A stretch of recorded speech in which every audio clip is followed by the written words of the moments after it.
Everton a officialisé le limogeage de Frank Lampard. L'ancien joueur anglais savait que ses jours étaient comptés, et le nom de Marcelo Bielsa est évoqué pour devenir coach d'Everton. Le jeune défenseur a deux gros prétendants, Newcastle et Chelsea, et selon les informations de Foot Mercato, il aurait l'intention de rejoindre Chelsea en ce mois de janvier. Il aurait reçu une proposition de contrat longue durée lors des derniers jours. Les Britanniques lui offrent un bail de 6 ans et demi. Lyon n'ont quant à eux pas envie de perdre un élément important de l'effectif, car le jeune arrière droit va laisser un grand vide sur son côté droit en cas de départ. Le défenseur international polonais Jakub Kiwior s'est engagé à Arsenal jusqu'en 2028, contre 25 millions d'euros, plus 5 millions d'euros de bonus. Manchester City a finalisé la signature de Maximo Perón en provenance de Vélez Sarsfield. Le milieu de terrain argentin de 20 ans a signé un contrat de 5 ans et demi.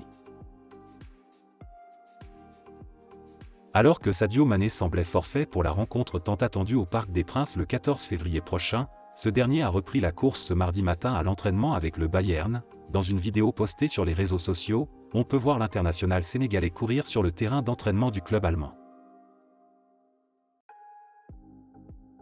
L'ancien technicien de Barcelone, Ronald Koeman, vient de retrouver un banc. 2 ans après la fin de son aventure avec les Blaugrana, il vient remplacer Louis van Gaal à la tête des Pays-Bas. Ce dernier avait annoncé sa démission à l'issue de l'élimination face à l'Argentine en quart de finale du dernier mondial. Alors qu'il permet pour le moment à son club de signer un succès très important dans la course à la Ligue des Champions, le capitaine de l'équipe d'Angleterre est devenu le meilleur buteur de l'histoire de son club à égalité avec Jimmy Greaves, auteur de 266 réalisations.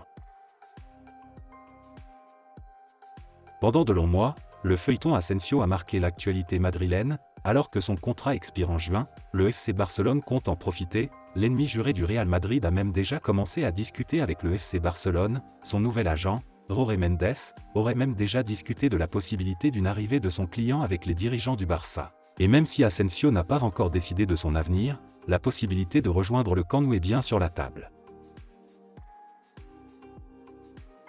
Alors que Marquinhos était laissé sur le banc pour ce match face au pays de Cassel, Kylian Mbappé était donc porteur du brassard de capitaine, sachant que Presnel Kimpembe et Marco Verratti, habituellement 2e et 3e dans la hiérarchie, n'étaient pas là. Mais après la rencontre, Christophe Galtier a annoncé que le natif de Bondy était désormais le vice-capitaine du Paris Saint-Germain. Donc voilà, c'est la fin de cette vidéo. N'hésitez pas à me dire ce que vous en pensez dans les commentaires et surtout n'oubliez pas de vous abonner et de mettre un petit pouce bleu si la vidéo vous a plu, et on se dit à la prochaine pour une nouvelle vidéo.